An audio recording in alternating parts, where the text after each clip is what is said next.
Tokyo, traditionally, doping at the Olympics has been an uncomfortable companion to the game's soaring athletic achievements. In Tokyo, it hasn't been the issue it often is, because of concerns about the coronavirus pandemic. But it's still there, along with a Russian team that's come to embody doping controversy.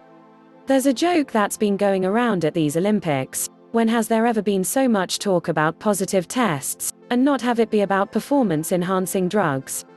Yes, the coronavirus shoved doping to the side. Or at least it did, until US swimmer Ryan Murphy finished second to Russian Evgeny Rylov in the men's 200-meter backstroke. "I don't know if the race was 100% clean," Murphy said at a press conference afterwards, and that's because of things that happened over the past. His doping suspicion could have been based on a number of things over the past.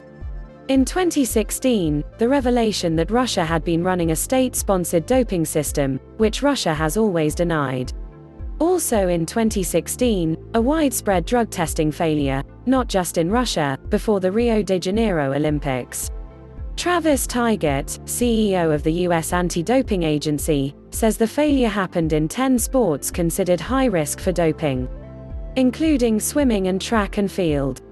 In those high-risk sports alone, Tygart said, there were 1,913 athletes who had no tests in the months leading into the Rio Olympic Games. That's significant, he says, because most doping happens before a big event, like the Olympics. At least 6 months before a major competition, Tygart said, you have to have robust out-of-competition testing because that's the time period when athletes will use human growth hormone or EPO or other steroids that will be out of their system when they show up at the games, and they'll test negative at the games. But you'll still have the benefit of those drugs that you used prior to the games. So it's absolutely essential. Pre-Tokyo, there was another failure, because of the pandemic. In 2020, you had about a 45% reduction in global testing, according to WADA, World Anti-Doping Agency, statistics, he said. In the first quarter of 2021, this year, you had a reduction of roughly 20%, according to WADA statistics. In other words, there are plenty of reasons for athletes, like Ryan Murphy, to be suspicious. In that post-race press conference, Murphy said he was expressing general concerns about doping, and wasn't directly accusing Rylov, who sat next to Murphy. Rylov was asked whether he felt like he was being accused of anything, and whether he used banned drugs.